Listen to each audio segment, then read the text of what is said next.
नमस्कार, मैं हूं अनूप वाजपेयी। अमर उजाला डिजिटल के लिए आज मैं आया पहुंचा हूं कटक। कटक लोकसभा सीट जिसका अपना एक ऐतिहासिक महत्व भी है और राजनीतिक महत्व भी है। मैं इस समय खड़ा हूं महानदी पे बने झूला पुल के पास। झूला पुल जिस तरीके से झूला पुल पर चलने पे किसी भी प्रत्येक व्यक्ति को एक लगता है, आभास होता है, हिलता डुलता सा दिखता है, उसी तरह कटक के मतदाताओं के बीच भी जो स्थितियां हैं वो उस समय हिलडुल की तरह हैं। कटक के लोग कहीं ना कहीं मतदाता उसका जो है बीजेपी और बीजेपी की उठापटक में कहीं ना कहीं अपने को संतुलित नहीं कर पा रहा है। इस बार चुनाव बहुत रोचक होता दिख रहा है। लोकसभा की अगर बात करें तो यहाँ पर 6 बार से सांसद रहे भर्तृहरि महताब जो इस बार बीजेपी के उम्मीदवार हैं। लगातार बीजू जनता दल का ये गढ़ रहा है, एक किला है। कटक के बारे में, कटक शब्द संस्कृत का शब्द है और इसका अर्थ अगर जाने, इसके शाब्दिक अर्थ है सैनिकों का शिविर या फिर एक किला। अगर किले के तौर पर देखें तो कभी और ये अभी भी बीजू जनता दल का कहीं ना कहीं ये किला रहा और भारतीय जनता पार्टी पिछले 2 या 3 चुनाव से इस कोशिश में लगी रही कि किस तरीके से बीजू जनता दल का जो किला है उसको ढाया जाए। और इस बार किसी न किसी तरीके से, चूँकि भर्तृहरि महताब को बीजू जनता दल 6 बार के सांसद को 7वीं बार देने को तैयार नहीं हुई, तो भर्तृहरि महताब जो है इस बार बीजेपी के उम्मीदवार के तौर पर मैदान में उतरे हुए हैं। इस बार उनका मुकाबला यहाँ पर संतृप्त मिश्रा से हो रहा है जो बीजू जनता दल के उम्मीदवार हैं। संतृप्त के लिए पहला चुनाव है, लेकिन उनके पास जो पूरी विरासत है वो बीजू जनता दल की है। आपका नाम क्या है? स्मृति रंजन पटनायक। पटनायक साहब, क्या यहाँ पे इलेक्शन में क्या चल रहा है? अभी फिलहाल तो यहाँ 3 जो कैंडिडेट है वो नए हैं। मतलब एक जो है स्टैंडिंग एमएलए जो थे उनकी बेटी है, तो हमको लग रहा है कि वही जीतेंगे इस बार। नहीं, लोकसभा की हम अगर बात करें तो लोकसभा में चूंकि यहाँ 6 बार से जो है सांसद रहे हैं, वो बीजेपी में अभी है। हाँ, इस बार बीजेपी में चला गया तो उसका क्या फर्क पड़ेगा? हाँ, लोगों का सपोर्ट है उनको, हर बार की तरह इस बार भी सपोर्ट करेंगे लोगों को। अच्छा, तो इसका फर्क नहीं पड़ेगा कि बीजेपी से छोड़ के वो बीजेपी पे चले गए? नहीं, वो काम करते हैं, इस वजह से वो इंडिया में नंबर 1 MP रहे थे पिछली बार, तो सोच रहे हैं कि वही जीतेंगे इस बार। तो इस बार पार्टी बदलने से कोई फर्क नहीं पड़ेगा। ठीक है, वो काम करते हैं। ठीक है, इसलिए नाम धनराज पाटसानी है जी। पाटसानी साहब, क्या है इलेक्शन का यहाँ पे? इलेक्शन का लोकली हमारा जो कटक डिस्ट्रिक्ट का MP है वो 6 बार ही चुके हैं, मगर इस बार चांस नहीं है उनका आने का। दल बदल लिए हैं, बीजेपी में गए हैं।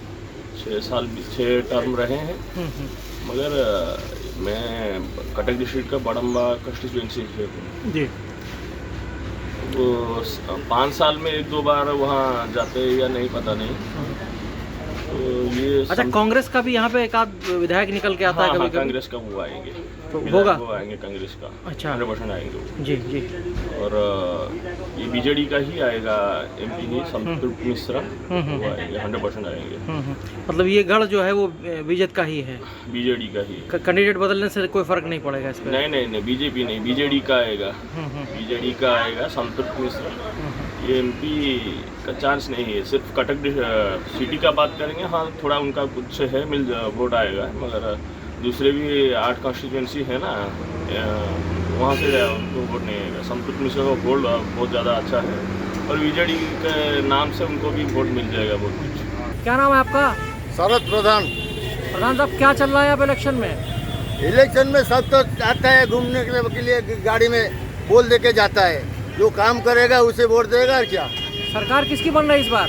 सरकार वो तो देश में चलता है नरेंद्र मोदी का, उड़ीसा में नवीन का, और क्या। अच्छा, मतलब जिस तरीके से पहले जो है यहाँ पे लोकसभा का, जैसे अभी जो कैंडिडेट है बीजेपी का, वो चेंज हो गया है, वो बीजेपी से चला गया है। वो पीछे चलने से, आगे चलने से कुछ नहीं। हाँ। जो नवीन बाबू का नाम में वोट पड़ेगा।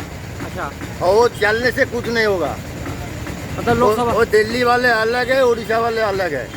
लेकिन सब अच्छा चल रहा है, सब अच्छा चल रहा है, सब अच्छा चल रहा है। फिर मोदी सरकार है? क्या बोला? क्या नाम है आपका? नाम क्या है? मेरा नाम सत्यव्रता आचार्य है जी। आचार्य जी, क्या है यहाँ पे? फिर मोदी सरकार, हमारा नवीन बाबू है और सेंटर में मोदी है। उधर जय श्री राम, उधर जय जगन्नाथ। आपका नाम क्या है? मेरा नाम शुभ प्रकाश साहू है। अच्छा साहू जी, क्या चल रहा है इलेक्शन में? इलेक्शन में तो बीजेडी, हमारा ब्लॉक है आठागढ़ है। हाँ हाँ, राजा भाई का एरिया है। हाँ हाँ हाँ। तो राजा भाई आएगा। पार्लियामेंट की सीट के लिए? पार्लियामेंट तो संतृप्त मिश्र है। हाँ? MP ना, MP हमारा है संतृप्त मिश्रा, वो भाई। तो अभी तक 6 बार से आप लोग एक ही एमपी को जिता रहे थे, अब की क्या चेंज करें? ये एमपी नया है, हाँ, ये नया एमपी है। अच्छा, ये नया एमपी है। संतर्प मिश्रा जो बीजेडी ने अब की बार टिकट दिया पहली बार, जी जी जी। तो अब की भारतहरी बीजेपी से लड़ रहे हैं, तो क्या आप लोग पसंद नहीं कर रहे हैं इस बात को? नहीं, हमारा तो सुख दुख में साथ है राजा भाई। यहाँ पे एक चीज़ बहुत महत्वपूर्ण उड़ीसा में कि यहाँ पे कांग्रेस का भी कुछ स्टेक है। कटक में अगर कांग्रेस की भी 1 या 2 सीटों की बात करें तो वहाँ पर कांग्रेस यहाँ पे भिड़ती हुई लड़ती हुई दिखाई जाती, और कहीं ना कहीं आने वाले समय में 1 या 2 सीट विधानसभा की अगर कही जाए तो कांग्रेस भी यहाँ से ले सकती है। अब आपको बात करें कि इस बार भी चुनाव में लोगों का जो रुझान देखें, लोगों का जो यहाँ का देखें, भीषण गर्मी है।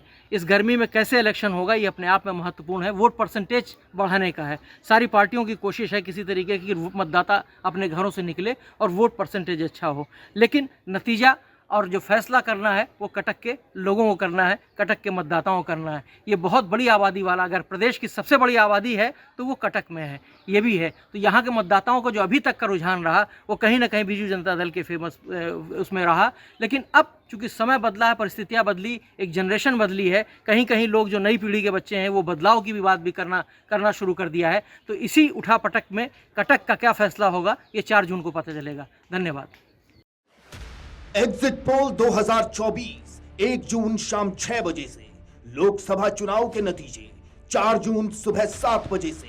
देखिए चुनाव नतीजों से जुड़ी हर खबर सबसे पहले, सबसे सटीक, केवल अमर उजाला पर, amarujala.com।